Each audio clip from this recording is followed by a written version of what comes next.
ಓಂ ಶ್ರೀ ನಾಗರಾಜಾಯ ನಮಃ. ಸಹಸ್ರಶೀರ್ಷಂ ಜಗದೇಕಕುಂಡಲಂ ಪೀತಾಂಬರಂ ಧೂಮ್ರ ಸಹಸ್ರಲೋಚನಂ ಉದಾರವೀರ್ಯಂ ವಿಷದಂಷ್ಟ್ರಕಾನನಂ ನಮಾಮಿ ಅನಂತಂ ಭುವನೈಕನಾಥಂ.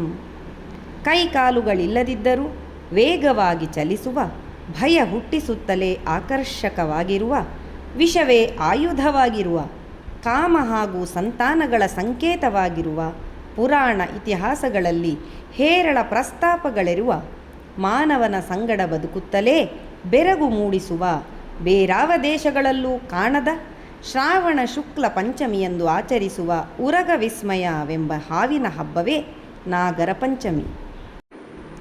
ತುಳುನಾಡು, ಕರಾವಳಿ ಪ್ರದೇಶ, ಉತ್ತರ ಕರ್ನಾಟಕ, ಕೇರಳ, ಮಹಾರಾಷ್ಟ್ರ ಹೀಗೆ ಭಾರತದ ಹಲವೆಡೆ ಪೂಜಾ ವಿಧಾನ ಆಚರಣೆಗಳಲ್ಲಿ ವೈವಿಧ್ಯತೆ ಇದ್ದರೂ ಕೂಡ ಇದರ ಮೂಲ ಉದ್ದೇಶ ಕೌಟುಂಬಿಕ, ಆಧ್ಯಾತ್ಮಿಕ, ಸಾಮಾಜಿಕ ಹಾಗೂ ಧಾರ್ಮಿಕ ಉನ್ನತಿ ಮತ್ತು ಒಗ್ಗಟ್ಟೇ ಆಗಿದೆ.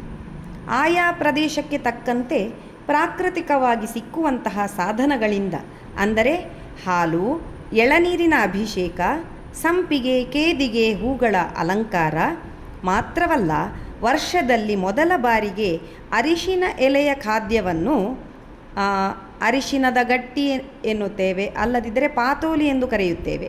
ಇದನ್ನು ತಯಾರಿಸಿ ದೇವರಿಗೆ ಸಮರ್ಪಿಸಿ ತಿನ್ನುವುದು ಈ ಹಬ್ಬದ ಕ್ರಮ. ನಮ್ಮ ಮನೆಯಲ್ಲಿ ನಾಗದೇವರಿಗೆ ಸಿಯಾಳದ ಅಭಿಷೇಕ ಆಗ್ತಾ ಉಂಟು ನೋಡಿ. ಹಾಲಿನಿಂದ ಕೂಡ ಅಭಿಷೇಕವನ್ನು ಮಾಡಿದ್ದಾರೆ. ಕೆಲವು ಉರಗ ತಜ್ಞರು ಹಾವಿಗೆ ಹಾಲು ಹಾಲಾಹಲ ಎಂದು ಅಭಿಪ್ರಾಯ ಪಡುತ್ತಾರಂತೆ. ಆದರೆ ನಮ್ಮ ಸಂಪ್ರದಾಯದಲ್ಲಿ ಹುತ್ತದ ಮಣ್ಣಿಗೆ ಒಂದು ವಿಶೇಷ ಶಕ್ತಿ ನಾಗರ ಪಂಚಮಿಯ ದಿನ ಬರುತ್ತದೆ ಎಂಬುದು ಪ್ರತೀತಿ. ಅದಕ್ಕೆ ಹಾಲು ಹಾಗೂ ಇತರ ಪೂಜಾ ದ್ರವ್ಯಗಳು ಸೇರಿದಾಗ ಉಂಟಾಗುವ ಒಂದು ವಿಶೇಷ ಶಕ್ತಿಯಿಂದ ಸಂತಾನ ಬಯಸುವವರಿಗೆ, ನಮ್ಮ ಆರೋಗ್ಯ ವೃದ್ಧಿಗೆ ಆ ಮಣ್ಣನ್ನು ಪ್ರಸಾದವಾಗಿ ಸ್ವೀಕರಿಸುತ್ತೇವಂತೆ. ನಮ್ಮ ಮನೆಯಲ್ಲಿ ಮಾವ ಪೂಜೆ ಮಾಡ್ತಾ ಇದ್ದಾರೆ. ಅವರ ಪೂಜೆಗೆ ಅಭಿಷೇಕ ಮಾಡುವಾಗ ಸರಿಯಾದ ಸಮಯಕ್ಕೆ ಪ್ರಕೃತಿಯಲ್ಲಿ ಮಳೆಯೂ ಬಂತು. ಹಾಗೆಯೇ ಆರತಿ ಮಾಡುವ ಸಮಯದಲ್ಲಿ ಮಳೆ ನಿಂತಿದೆ. ಇನ್ನು ನಾಗರ ಪಂಚಮಿಯ ವಿಶೇಷ ತಿಂಡಿ ಅರಿಶಿನ ಎಲೆಯ ಗಟ್ಟಿ.